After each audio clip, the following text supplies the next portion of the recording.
El evangelio anunciado desde el principio en el Antiguo Testamento y el que predica Pablo es el evangelio por gracia, por medio de la fe, sin obras. No hay otro, de modo que cualquier otra cosa es totalmente falsa. Nada de añadir nada. Dice el verso 5, de quienes son los patriarcas y de los cuales según la carne vino Cristo, el cual es Dios sobre todas las cosas, bendito por los siglos. Amén. Sigue explicando que los patriarcas Abraham, Isaac y Jacob fueron según la carne, de quien vino Cristo, el cual es Dios sobre todas las cosas, bendito por los siglos. Amén. En Mateo 1, del 1 al 17, nosotros encontramos la genealogía de Jesús. Y también está en Lucas, pero vamos a ver por ahorita solamente la de Mateo. Empieza diciendo Mateo 1, capítulo 1, versículo 1, libro de la genealogía de Jesucristo, hijo de David, hijo de Abraham. Versículo 2, Abraham engendró a Isaac, Isaac a Jacob, y Jacob a Judá y a sus hermanos. Y luego empieza a dar los nombres de muchos de los descendientes. En el versículo 6 dice, Isaí engendró al rey David, y el rey David engendró a Salomón, de la mujer de la que fue mujer de Urías.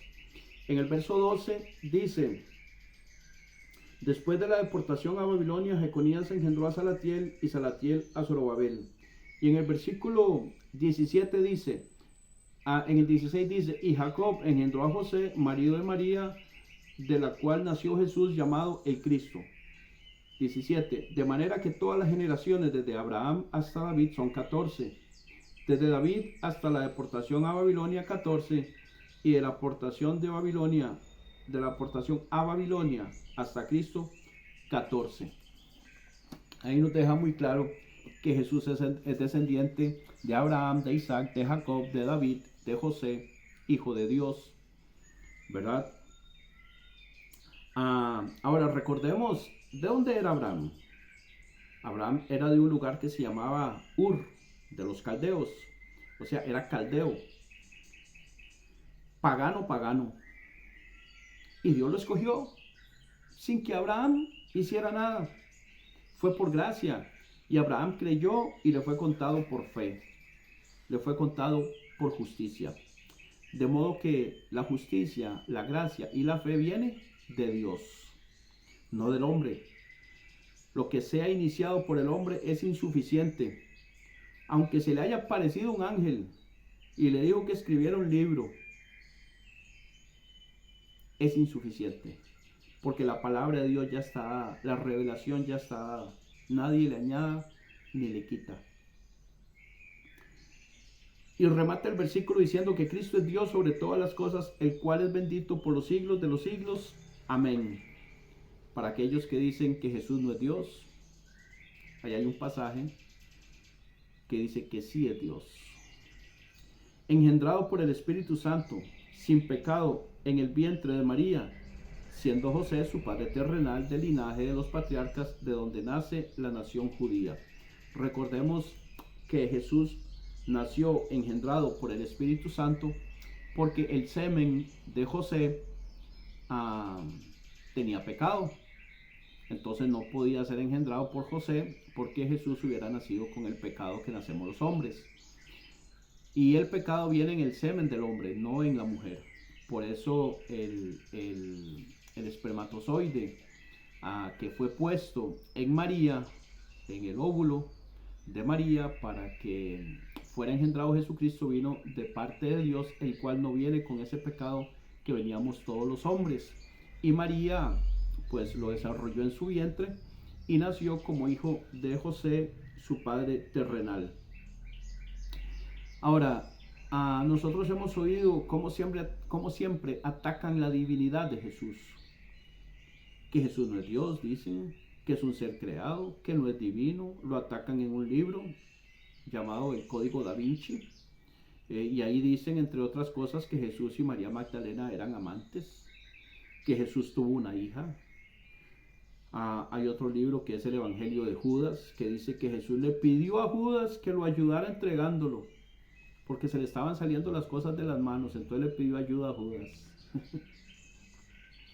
También hablan de que Jesús tenía relaciones sexuales o prácticas homosexuales. Por favor. Y yo me pregunto, ¿alguna otra deidad la atacan así?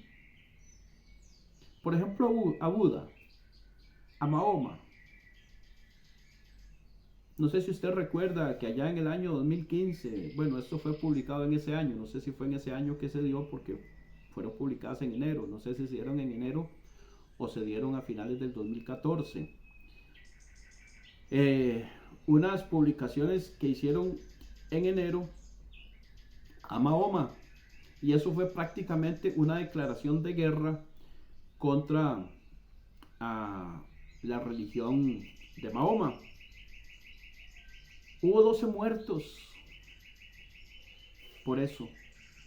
Y hasta hoy, hasta la fecha, 2015, 2023, 8 años después, nunca más se volvió a hacer ni una caricatura de Mahoma. Parece que se hicieron algunas cuantas ahí más o menos, pero dejaron de hacerlas. Ya no más, ya no se metieron más con Mahoma. Pero de Jesús se burlan, se mofan, se sienten orgullosos. ¿Por qué? Porque parece que hay que callar algo, hay que silenciar algo, hay que eliminar,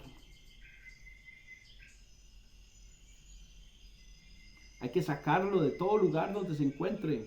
La Biblia no se puede leer, los cristianos no pueden hablar, nadie puede decir esto.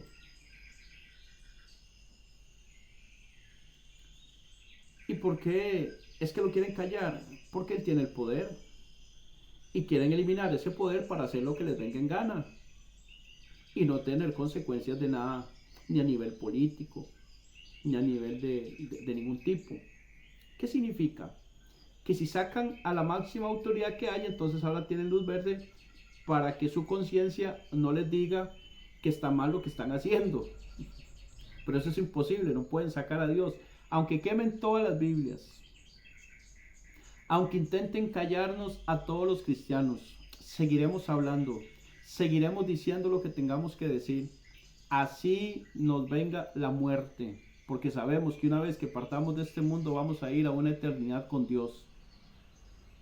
Y su conciencia no la va a poder callar nunca, pero están haciendo todos los esfuerzos para poder vivir en libertinaje, y la política lo sabe y está usando a muchas personas que les falta conocimiento, que no indagan, que no averiguan, que no conocen, que no saben, que se dejan ir por la corriente. Los están usando como conejillos de indias a ellos para conseguir el objetivo, los otros, los que están allá arriba. Y muchos están siendo utilizados. Pero cuando se dan cuenta o se den cuenta que están siendo utilizados, para muchos va a ser muy tarde. Ya tal vez se habrán castrado, ya tal vez habrán gastado millones de dólares en cirugías y en un sinfín de cosas. Ya se habrán hecho mucho daño mental, psicológico. Muchos se habrán quitado la vida, otros estarán sumidos en drogas, otros enfermos con SIDA o con otro poco de enfermedades venéreas, desahuciados por la sociedad y ya no tienen ganas de vivir. Viven con un dolor profundo en su corazón, en su conciencia, porque hicieron las cosas de manera incorrecta. La política, la izquierda, ya empezó hace tiempo en América Latina y en otros lugares a hacer de las suyas, y cada vez vienen con más fuerza, pero usando gente inocente, gente ignorante, lamentablemente. Y no lo digo despectivamente, lo digo para que investigue, averigüe. Usted tiene capacidad mental, hágalo, averigüe, haga sus investigaciones, haga sus análisis, escuche opiniones, ábrase a la opinión de otras personas, personas que usted tenga confianza, que tengan moral, que tengan conciencia. Y dice un proverbio, que es un dicho con sabiduría, que en la multitud de consejeros hay sabiduría. Entonces, entre más consejos usted reciba, una mejor decisión puede tomar. yo le invito a que haga eso, si tiene alguna duda. Pero resulta que estos políticos y todas estas fuerzas de la sociedad no están contra los mormones, tampoco están en contra de los testigos de Jehová, no están contra el Islam o el budismo, tampoco contra el judaísmo, ni tampoco contra los de Hare Krishna, ni ninguna otra religión de las 300,000 dioses que tienen los hindúes. No, es contra el cristianismo.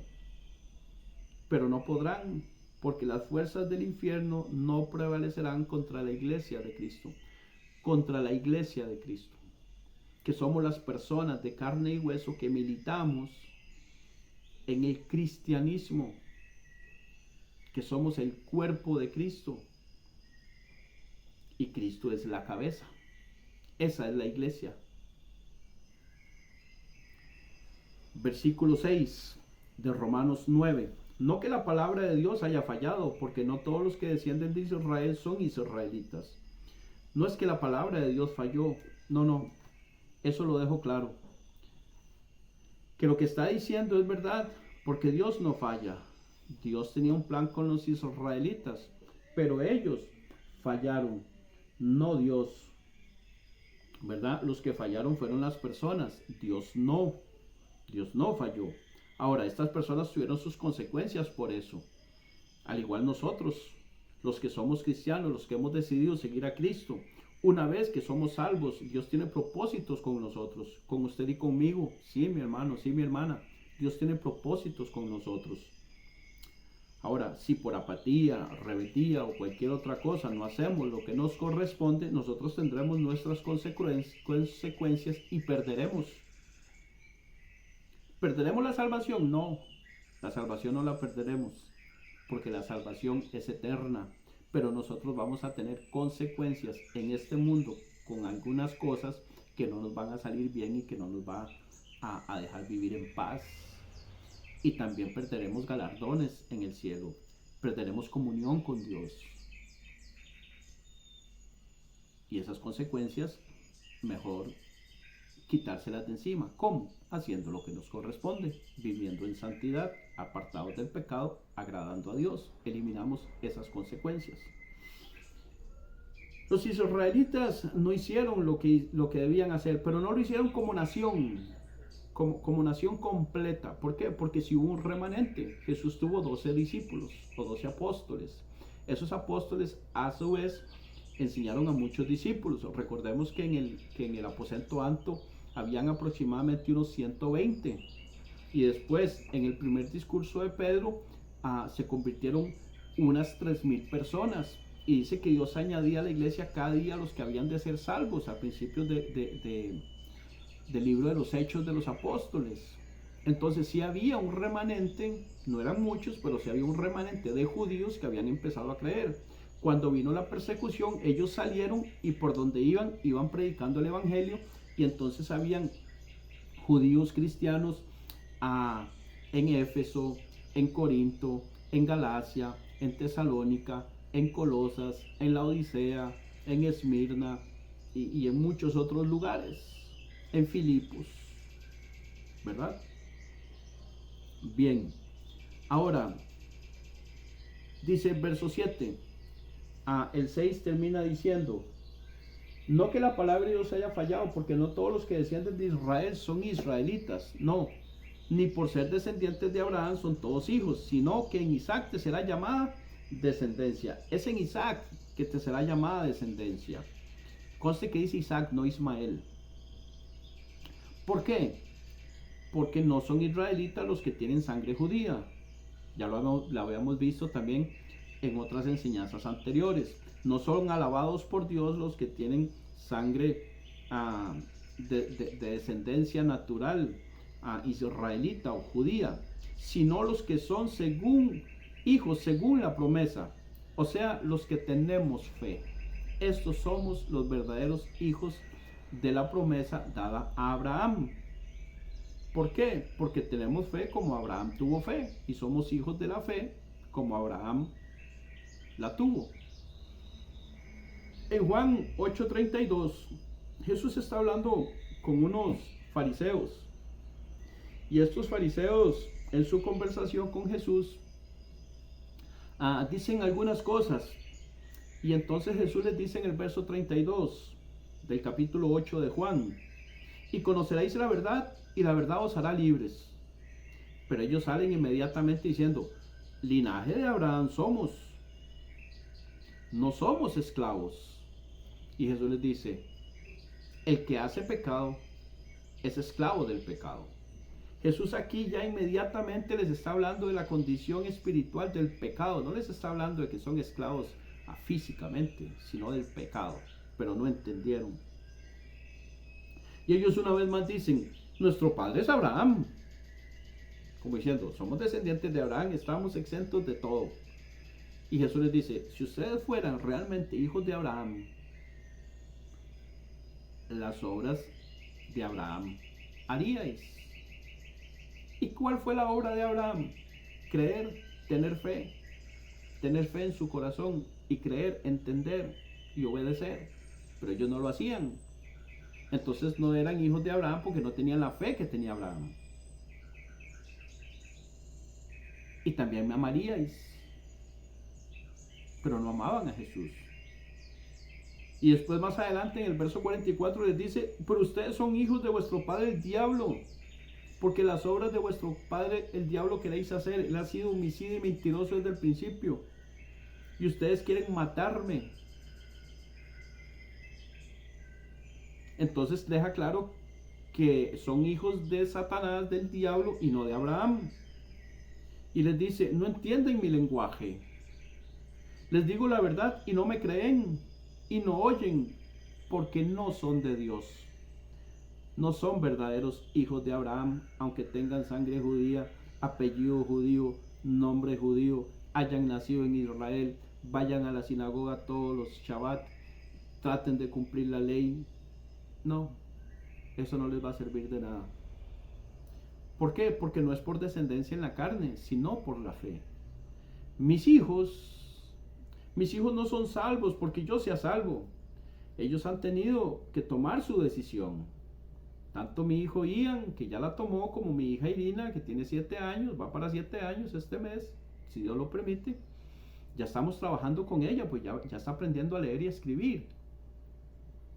Entonces ya le estamos enseñando con una Biblia muy linda que nos regalaron en el templo bíblico Torre Fuerte, donde nos congregamos, que le damos muchas gracias a Dios por los pastores, dicho sea de paso, por esa iniciativa que tuvieron, ¿verdad? Y regalaron unas Biblias muy bonitas a todos los niños. Y yo espero que los padres de familia de la iglesia que nos estén escuchando, estén aprovechando para enseñarle a sus hijos con esas Biblias. ¿Por qué?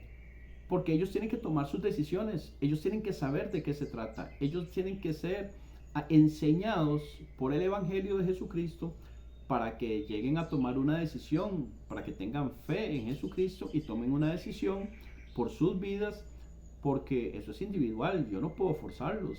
A mis hijos yo no los puedo forzar, yo no los puedo poner una mano en el cuello y el pie en el pecho y tirarlos al suelo y decirles: tienen que creer. No es forzado, es de manera voluntaria, convencidos por el Espíritu Santo. ¿Cuál es la ventaja que tenemos? Que les podemos predicar el Evangelio, que les podemos hablar a ellos, que los podemos sentar en la sala o en el dormitorio o en algún lugar, ir al parque y conversar con ellos mucho de lo que tiene que ver la palabra de Dios, para que ellos entiendan y aprendan, y luego ellos puedan tomar su decisión con la mayor cantidad de información posible de lo que la Biblia dice. Pero no los podemos forzar. Nosotros no podemos forzarlos a ellos, ¿verdad?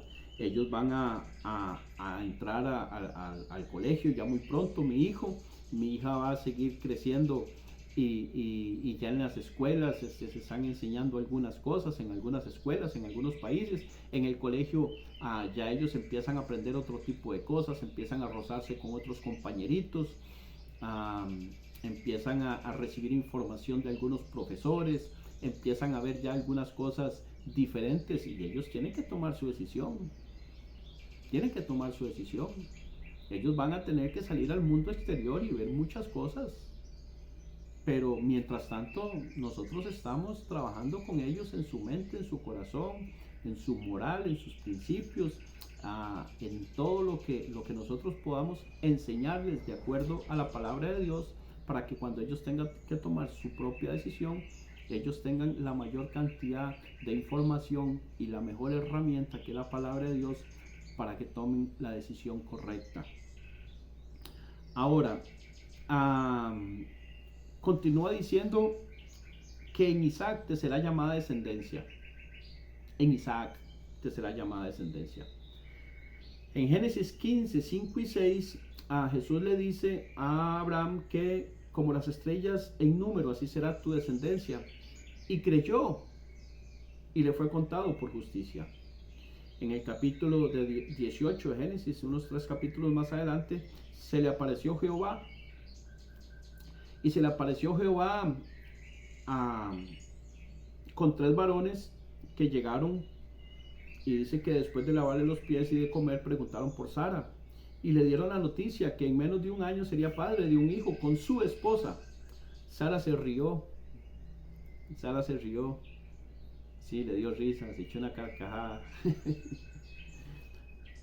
Y resulta que le pusieron Isaac a ese hijo.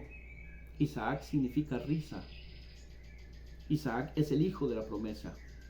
De ahí vienen todos los descendientes.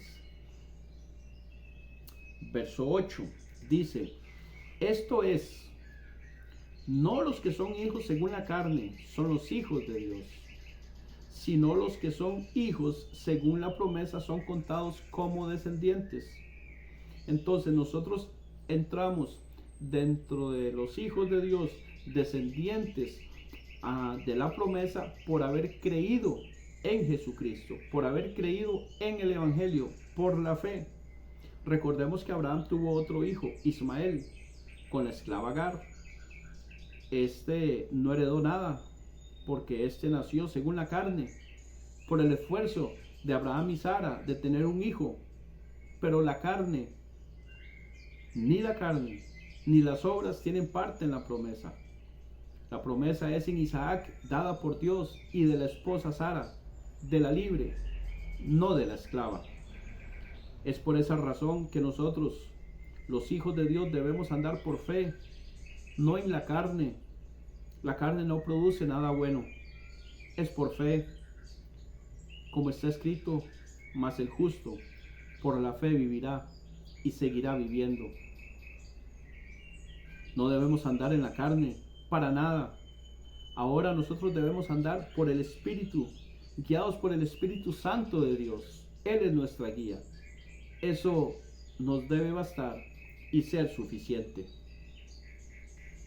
Ahora recordemos, Romanos 1:21 dice, ya esto lo vimos en las primeras enseñanzas de este estudio: pues habiendo conocido a Dios no le glorificaron como a Dios ni le dieron gracias, sino que se envanecieron en sus razonamientos, y su necio corazón fue entenebrecido. Romanos 2:5 dice: pero por tu dureza y por tu corazón no arrepentido, atesoras para ti mismo ira para el día de la ira y de la revelación del justo juicio de Dios.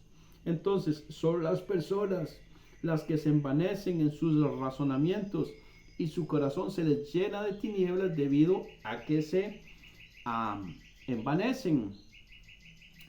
Y por no arrepentirse, el corazón se les endurece y atesoran, o sea, van acumulando como un tesoro el castigo de Dios para el día del castigo y del justo juicio de Dios.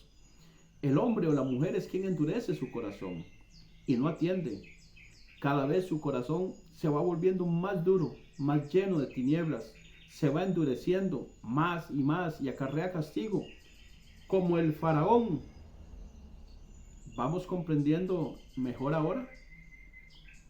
Finalmente llegamos a la conclusión que es la presencia de Dios quien conoce todas las cosas. A veces vemos personas muy duras y decimos que ese no tiene perdón de Dios, pero no nos equivoquemos. Les decía antes que Pablo era asesino, perseguidor, lo dejó ciego, fue un instrumento escogido, me es dice Gálatas 1:15, escogido desde el vientre de mi madre por su gracia. Luego los discípulos desconfiaban de él, pero más se esforzaba hasta que dio testimonio que su conversión era genuina, que su predicación era correcta. Sufrió, casi lo matan, pero no desistió. Debemos nosotros, de los recién convertidos, en el buen sentido de la palabra, debemos desconfiar y esperar un buen tiempo para ver el testimonio de aquella persona y sus frutos. Nosotros a los recién convertidos tenemos que darles tiempo para que demuestren que en realidad han sido convertidos genuinamente, porque muchos son de aquellos de los de la palabra del sembrador, que cayó la semilla por ahí y brotó, ¿verdad? Pero como la raíz era poca y no tenía mucha profundidad, al ratito se perdieron, se desecharon, no crecieron, nunca dieron fruto, no pasó nada. Entonces nosotros tenemos que tener cuidado, porque muchas personas usan como pretexto para conseguir algunos beneficios de que se hicieron cristianos y ya cambiaron, pero hay que dar tiempo. Por ejemplo, les comento, a mi papá, después de que llegué a mi casa, después de 5 meses de dar testimonio, yo estuve en un centro de restauración porque tuve problemas con drogas. Estuve en ese lugar 5 meses. Yo tuve problemas con drogas por aproximadamente 14, 15 años.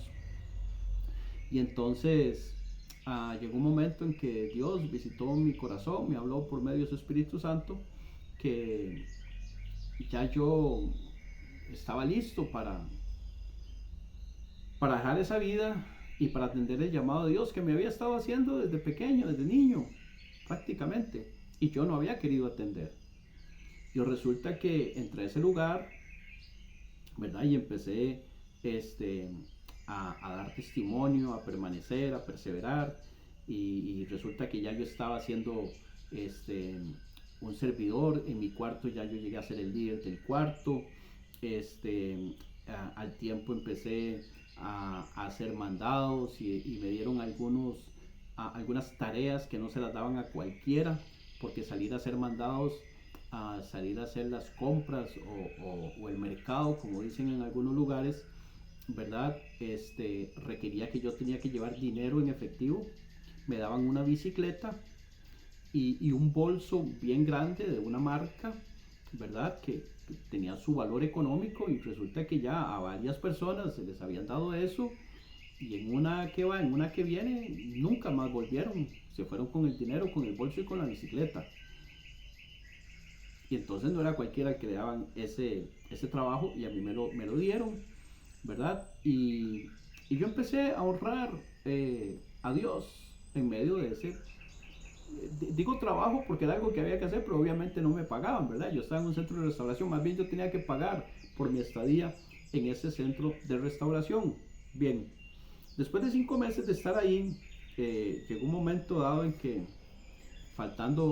llevando yo como 4 meses, me dieron la oportunidad ya de enseñar palabra, ¿verdad? Y de poder dirigir algunas capillas, decían ellos, que era básicamente un culto.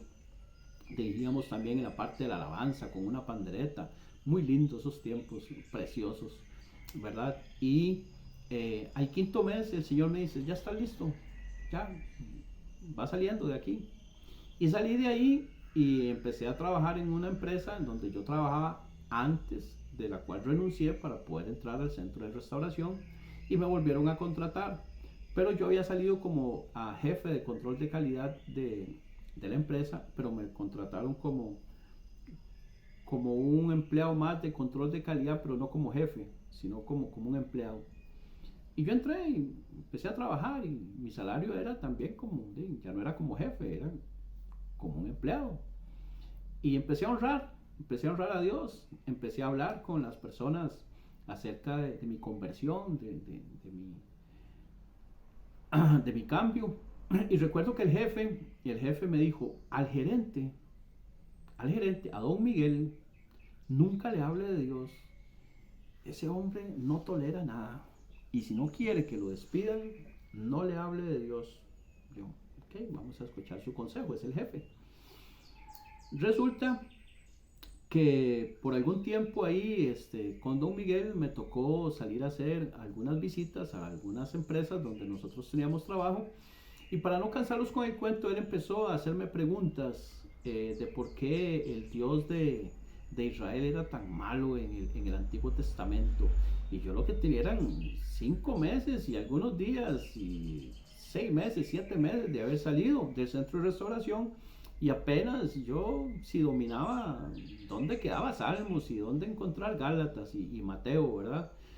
Y entonces yo le dije, mira, esas son preguntas que son profundas y creo que respondérselas así tan rápido no es correcto, pero déjeme investigar y averiguar. Me parece que muchas veces nosotros leemos algunos párrafos y no comprendemos porque nosotros no conocemos al Dios de la Biblia. Y esa respuesta a él le pareció como interesante, y resulta que empezó a hacerme más preguntas, ¿verdad? Y entonces yo empecé a orar y a investigar más acerca de lo que él me estaba preguntando, y lo llevé a las respuestas. Y resulta que después, cuando salíamos, nosotros conversábamos de la Biblia, ya conversábamos de cosas de Dios. ¿Y quién fue el que empezó? Él empezó conmigo. Bueno, al cabo de 5 meses más o menos de estar conversando, el gerente general se convirtió a Cristo. Y él empezó a llevar al pastor en la iglesia donde él se estaba congregando a la empresa. Y me decía los martes o los miércoles, no me acuerdo cuál día era, que hiciéramos un culto después del trabajo. Y se quedaban 40, 50 personas. Y se predicaba el evangelio y se oraba por las personas y se convirtieron muchos. Entre otros se convirtieron en esos cultos otros de los compañeros con los que yo pude conversar y hablar, que de ellos ya 2 fallecieron, pero gracias al Señor se fueron con Cristo. Mi hermano León y otro hermano Armando, que murieron ya, pero murieron habiendo confiado en Jesucristo y habiéndose arrepentido, habiendo nacido de nuevo y creyendo en el Evangelio. Y otros compañeros y compañeras más, como Alexander, como Marielos, y puedo recordar algunos otros, pero resulta que todo eso empezó a suceder.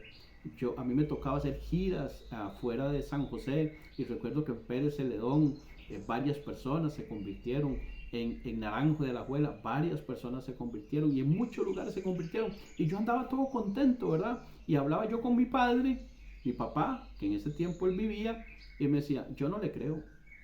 ¿Yo qué? No, yo no le creo. Usted está muy nuevo en los caminos del Señor. Mi padre ya tenía muchos años, desde 1974, 1975 por ahí, que se convirtieron, primero mi mamá y creo que un año después él, ¿verdad? Y yo estoy hablando de eso del año 99, que en el 99 él no me creía. Y entonces yo más me esforzaba, al igual que Pablo. Pero mi papá no me creía porque él ya había visto muchas veces de gente que decía que sí y al final no. Bueno, hoy, 25 años después de eso, yo continúo firme. Mi papá, desde el día que yo salí de ese centro de restauración y le di testimonio hasta el día que él falleció, mi papá finalmente me dice, wow, qué contento estoy. Y fueron como unos 13 años más o menos que vivimos siendo yo ya cristiano, ¿verdad? Y dándole testimonio, saliendo a pasear, compartiendo la palabra de Dios. Ya yo no me andaba drogando, ya compartía tiempo con él. Me le metí en la cama, incluso los sábados, me levantaba temprano y me iba a conversar con él ahí en la cama mientras él estaba ahí acostado, y conversábamos, ¿verdad? Y entonces, ¿a qué voy con esto?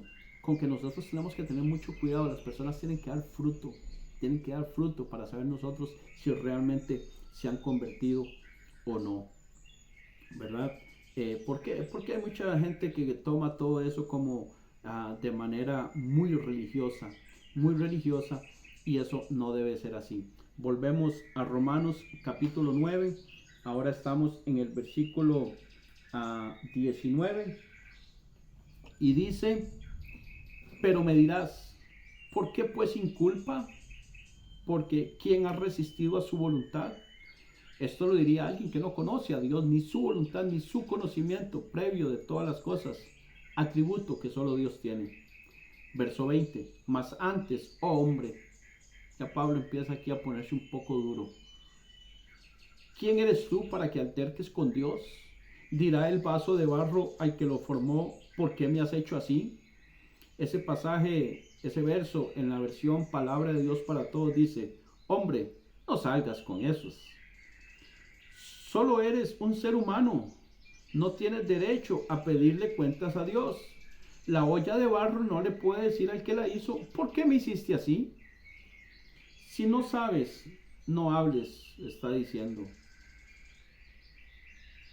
En Costa Rica tenemos un dicho que dice: calladito más bonito. No le contestes a Dios. ¿Qué pensarías que tu hijo te cuestione tus decisiones? Papá, ¿por qué me compró esas tenis? Yo no quería esas, yo quería las otras. Pues trabaja y cómpreselas. Y compré esas porque esas son las que me alcanzan, esas son las que pude, esas son las de mejor calidad, esas son las que yo considero que son mejores. Ah, pero yo las quería aquellas de marca. Sí, pero esas no duran, son de tela, se echan a perder. Ah, no, pero son de marca. Bueno, usted como papá sabe. Entonces me las llevo y se las regalo a otro niño. Y el niño, bueno, no, está bien. Pero con Dios nosotros no podemos comprar su misericordia, ni trabajar para nuestra salvación. No podemos hacer nada. Entonces, ¿qué? ¿Vas a seguir peleando contra Dios? Déjeme decirle que si sigue peleando contra Dios o se va a poner a pelear con Dios, no le va a ir nada bien. Dios es el dueño, amo y señor de nuestra vida. Por lo tanto, Él sabe todas las cosas. Así como usted sabe que a su hijo de 7, 8 años no es bueno que le dé una bicicleta que le acaba de comprar y que lo deje salir a la calle, ahí a la autopista, a la carretera, porque si no lo atropella un carro, lo atropellará una moto, y si no le roban la bicicleta. Entonces el niño decía: papi, más malo, me compró una bicicleta y no me deja andar. No, mi amor, no es que no lo dejo andar, es que cuando ande tiene que andar conmigo. Vamos a ir a ciertos lugares sí, a ciertos lugares no. Y el niño no lo comprende, pero usted como padre sabe que es lo mejor. Bueno, Dios como nuestro Padre sabe que es lo mejor para nosotros, aunque nosotros como hijos muchas veces no comprendamos que es lo mejor para nosotros. Dios sabe lo que va a pasar. Por lo tanto, nosotros no podemos decirle a Él qué hacer o qué no hacer. Nosotros no sabemos nada. ¿Se acuerdan de una película que se llamaba Bruce Todopoderoso? Con Jim Carrey, creo que era. Todo lo hizo mal. Hasta que él entendió que era el amor al prójimo lo más valioso, y de esa manera amaba a Dios. Pero a él se le dieron en esa película todos los poderes que tenía Dios, y todo lo hizo mal. Entonces, Dios sabe por qué hace las cosas. Porque si nosotros nos ponemos a hacer las cosas como queremos, pues nada más vea a su alrededor cómo está el mundo, porque el hombre está tratando de hacer las cosas como él quiere sin tomar en cuenta a Dios. Versículo 21 del capítulo 9 de Romanos. ¿O no tiene potestad el alfarero sobre el barro para hacer de la misma masa un vaso para honra y otro para deshonra? En este ejemplo sabemos que el alfarero hace con el barro lo que quiere. Del mismo barro puede hacer una vasija para que beban agua y otro recipiente para que pongan basura. Una jarra puede ir al palacio de un rey y otra a la cárcel. Y una la lavan y la tienen bonita, y la otra casi que ni la lavan. Y eso el alfarero lo hace como él quiere. ¿O acaso puede hacerlo? ¿O acaso no puede hacerlo? Claro que puede hacerlo. Mucho más Dios puede hacer lo que quiera. Pero Dios no lo hace como dijimos antes. Dios no lo hace antojadizamente o por capricho. No, Dios no lo hace Dios lo hace con justicia, dando oportunidad a todos para el arrepentimiento. Y tiene esa potestad de hacer las cosas fundamentado en su conocimiento previo de todas las cosas, tanto del pasado, del presente e incluso del futuro de cada individuo, de modo que no se le pasa nada. Verso 22. Y que, si Dios, queriendo mostrar su ira y hacer notorio su poder, soportó con mucha paciencia los vasos de ira preparados para destrucción. Dios soportó con mucha paciencia, o sea, sigue dando tiempo para que la gente se arrepienta, sigue dando tiempo, sigue dando tiempo, sigue dando tiempo, pero la gente no se arrepiente, no se arrepiente, no se arrepiente. Nadie puede achacarle a Dios que lo endureció o no le dio oportunidad, que fue injusto, no le dio tiempo, no. Ni Faraón, ni Judas Iscariote, ni el joven rico, ni Herodes, ni yo, ni usted, ni nadie. Si no atiendes a Dios y te arrepientes. Romanos 2, del 4 al 14. Rápidamente leemos así: ¿no te das cuenta de lo bondadoso, tolerante y paciente que es Dios contigo? ¿Acaso eso no significa nada para ti? ¿No ves que la bondad de Dios es para guiarte a que te arrepientas y abandones tu pecado? Pero eres terco y te niegas a arrepentirte, abandonar tu pecado. Por eso vas acumulando un castigo terrible para ti mismo, pues se acerca el día de la ira en el cual se manifestará el justo juicio de Dios, el cual juzgará a cada uno según lo que haya hecho. Dará vida eterna a los que siguen haciendo el bien, pues de esa manera demuestran que buscan la gloria, el honor y la inmortalidad que Dios ofrece. Pero demandará su ira y enojo sobre los que viven para sí mismos, los que se niegan a obedecer la verdad y en cambio viven entregados a la maldad. Habrá aflicción y angustia para todos los que siguen haciendo lo malo, para los judíos primero y también para los gentiles. Pero habrá gloria, honra y paz de parte de Dios para todos los que hacen lo bueno, para los judíos primero y también para los gentiles, pues Dios no muestra favoritismo. Segunda de Pedro 3:9 nos dice que el Señor no retarda su promesa, según algunos la tienen por tardanza, sino que es paciente para con todos, no queriendo que ninguno perezca, sino que todos procedan al arrepentimiento. Eso es lo que Dios quiere. Ahora, ¿qué es lo que sucede? Muchos no quieren y algunos son los que se arrepienten. Nadie podrá poner excusa ese día. Esos vasos de ira preparados para destrucción son los que no quisieron atender al llamado de Dios, no quisieron abandonar su corazón duro ni ablandarlo, lo mantuvieron endurecido y nunca se arrepintieron. Es como el inspector de tránsito que te levanta una multa por conducir en estado de ebriedad y te imponen un pago por más de 334,000 colones, unos $615 acá en Costa Rica. Te decomisan el vehículo y te rebajan 6 puntos en la licencia de 12 posibles. Y se recuperan los puntos mediante el cumplimiento de horas en la prestación de servicio comunitario y la realización de cursos de sensibilización y de reeducación vial. Si no lo haces, te quedas sin licencia y no podrás conducir. Entonces, es como que alguien diga que es injusta la multa y le eche la culpa al inspector de tránsito por estar ahí en ese momento. ¿De quién fue la decisión de tomar licor? Pues del conductor. Además, hay demasiada información en radio, televisión, redes sociales, periódicos, etc., donde avisan que es prohibido tomar licor y conducir un vehículo. Tampoco puede alegar desconocimiento de la ley. Tu conducta, tu multa. El inspector impartió justicia, no fue malo. Si lo deja ir, ese conductor puede ocasionar la muerte a muchos inocentes, provocar daños a otros vehículos o propiedades o matarse él mismo. El inspector está previniendo todas esas posibilidades, de modo que es nuestra decisión. Usamos nuestro libre albedrío y no podemos culpar a Dios.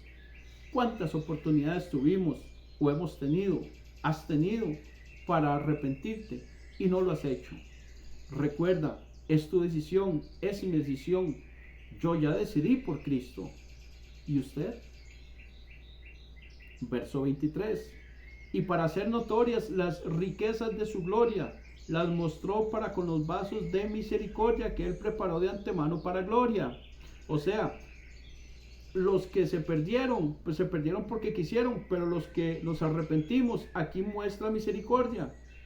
Debido al conocimiento previo de todas las cosas que Dios tiene, Él sabe quiénes íbamos a recibir, a aceptar, a arrepentirnos, a nacer de nuevo, a vivir en santidad para agradarlo a Él.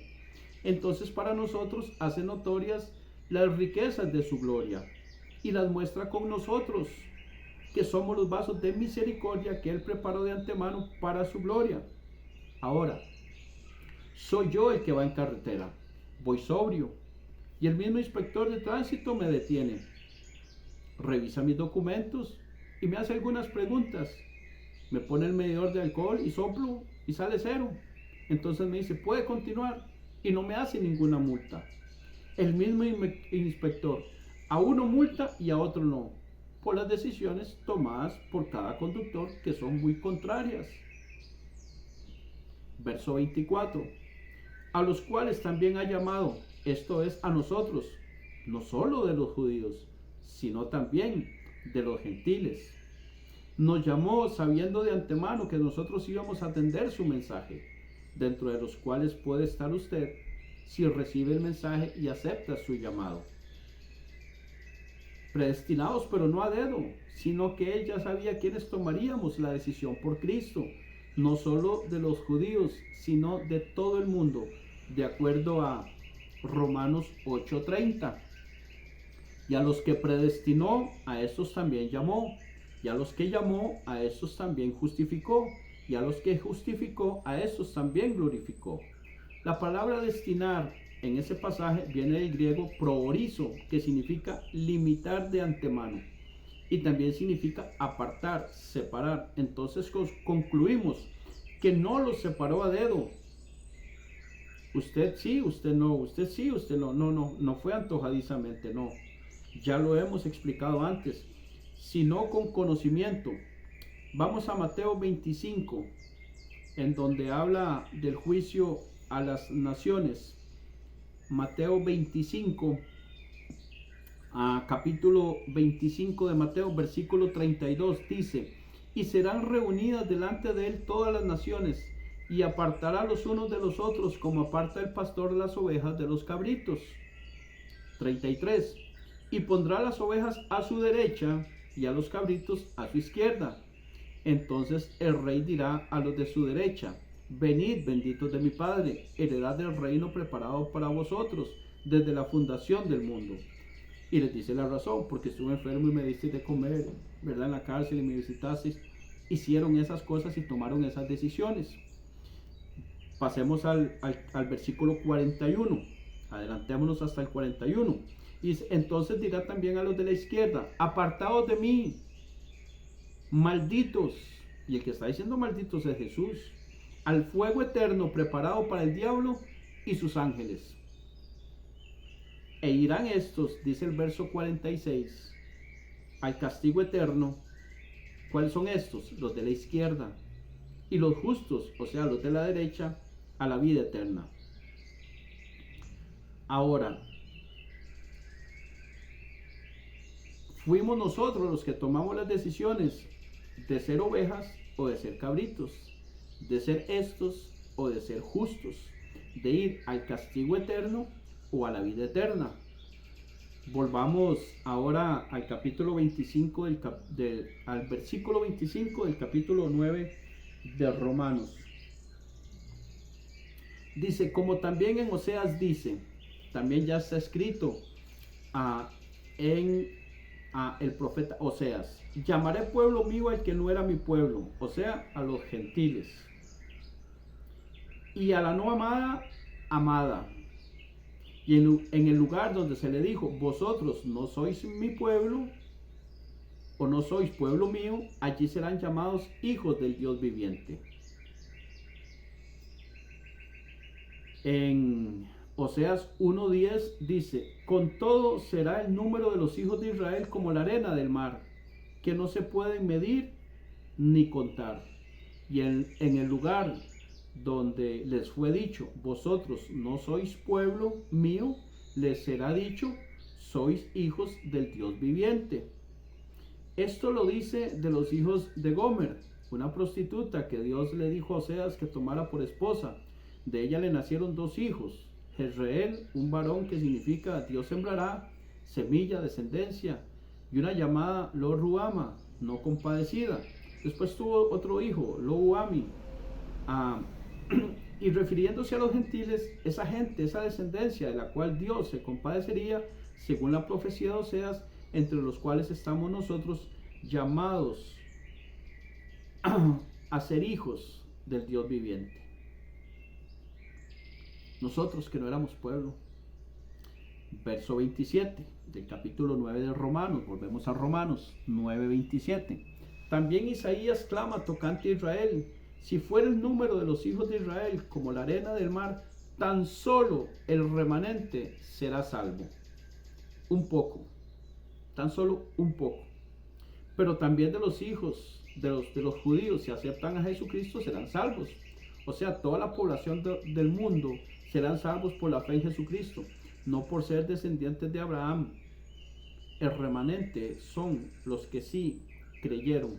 Verso 28. Porque el Señor ejecutará su sentencia sobre la tierra en justicia y con prontitud. 29. Y como antes dijo Isaías: si el Señor de los ejércitos no nos hubiera dejado descendencia, como Sodoma habríamos venido a ser, y a Gomorra seríamos semejantes. A Israel Dios escogió como pueblo, pero también llamó pueblo suyo a los gentiles por la predicación de los judíos a los gentiles, de los cuales los judíos vino Cristo, Moisés, vinieron los jueces, los profetas, los apóstoles, y los primeros cristianos fueron judíos, y de ellos recibimos el evangelio de Jesucristo.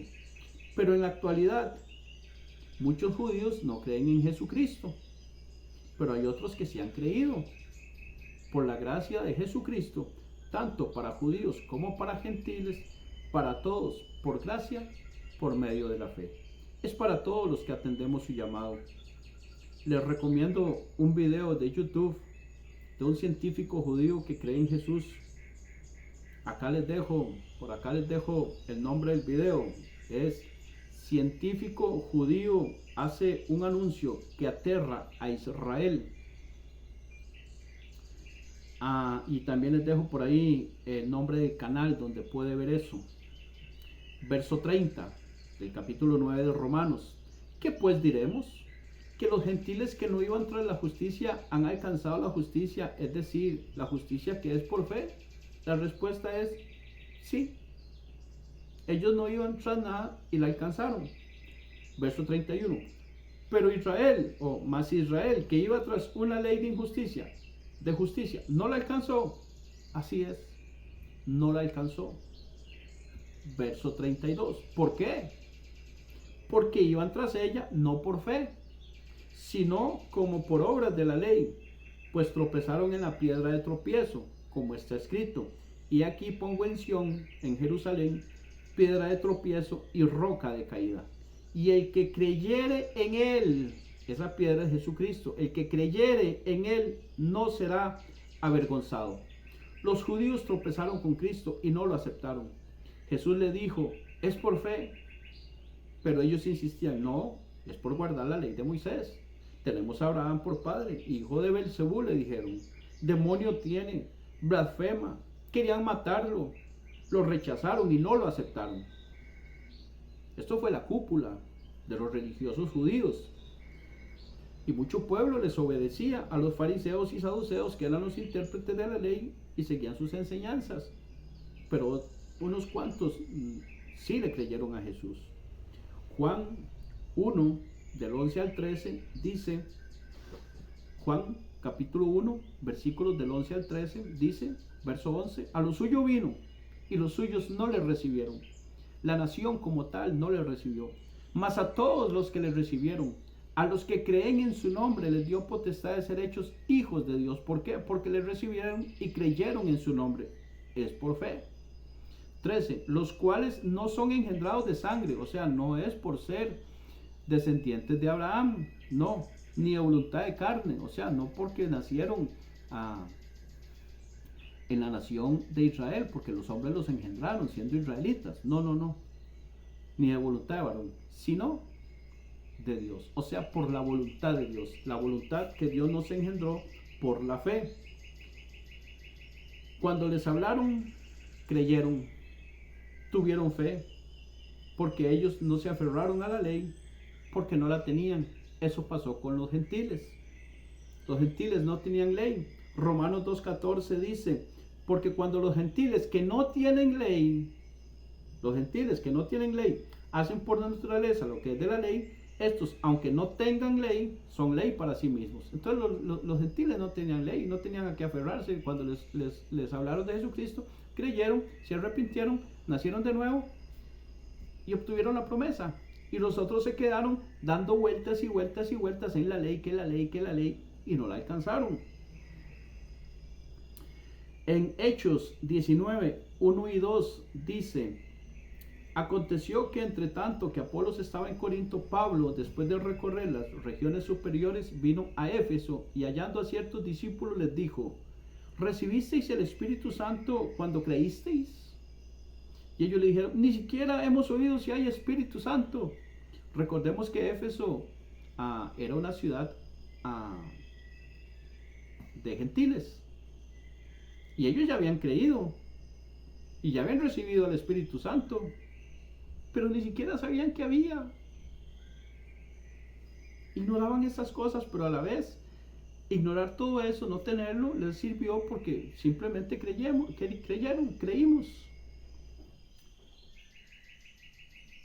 Y termina diciendo, el que creyere en él no será avergonzado. La palabra avergonzado ahí es alejado. No será alejado, no será quitado, no será desechado. Sea quien sea, solo pide que sea creyente. Si es creyente, será bien recibido. Si se acerca creyendo, confiando, o sea, con fe y por fe. De manera que para usted también es por fe y para fe. Si usted ha creído, si usted cree en Jesucristo, ha creído en Él, ha nacido de nuevo, se ha arrepentido de sus pecados, vive en santidad, usted es un hijo de Dios, aunque sea de la sierra, aunque sea de las montañas, aunque venga de descendencia indígena o de cualquier lugar, tenga piel blanca, piel negra, piel amarilla, piel roja, piel que lo que sea, su pelo sea como el mío, crespo, sea lacio, tenga ojos verdes o negros, sea guapo, o sea bonita, o sea feo, eso no interesa. Sea rico, sea pobre, nada de eso interesa. Solo interesa que somos hijos de Dios por la fe en Jesucristo y eso es suficiente y basta. Bien, hasta acá llegamos con este capítulo 9. Los esperamos en la próxima, si Dios lo permite, para ver en el capítulo 10 el rechazo de Israel a la justicia de Dios. Los esperamos, que Dios le bendiga, que tenga muy buen día, muy buenas tardes o muy buenas noches y nos vemos pronto, si Dios lo permite. Hasta luego. Suscríbete a nuestro canal, El Evangelio Hoy.